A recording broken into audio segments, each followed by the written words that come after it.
pelarasan subsidi petrol untuk pekerja-pekerja e-hailing ni tadi, yang gig yang tak cukup habis nama kita tak cukup. ya, pertama mula-mula 300, okey, naik 600. Tapi dalam 600 ni tadi perlu aplikasi dalam sistem 3000 kilometer. Jadi yang ini saya diberi screen lah oleh yang mereka yang buat kerja ni lah. Jadi apabila mereka beri itu, saya tengok okey. Jadi tapi saya tanya adakah benda ni betul ataupun tidak. Jadi kalau benda itu betul, kerajaan kena jawab lah. Tapi jika benda itu betul, 3,000 kilometer ini sukar. Kerana apa sukar saya kata 3,000 kilometer? Sebab kalau kita nak kira sehari 100 kilometer non-stop 30 hari baru dapat 3,000 kilometer sebulan.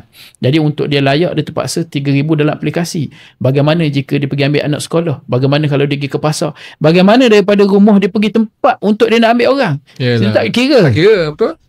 Bagaimana dalam bandar Kuala Lumpur yang tidak sampai 100 km tetapi menampuh jam, kos minyak juga sedang meningkat. Ini persoalan dia. Dan juga kepada nelayan. Sebab Kuantan ni unik. Kuantan ni dia tak ada satu je, Felda. Yang lain semua ada. Kita ada pesawah padi, kita ada nelayan, kita ada kaki tangan kerajaan, ahli perniagaan dan sebagainya, universiti dan sebagainya. Jadi nelayan pun sama. Ada nelayan yang pergi ke laut, mereka tidak menggunakan subsidi sebab mereka tak ada lesen memandu.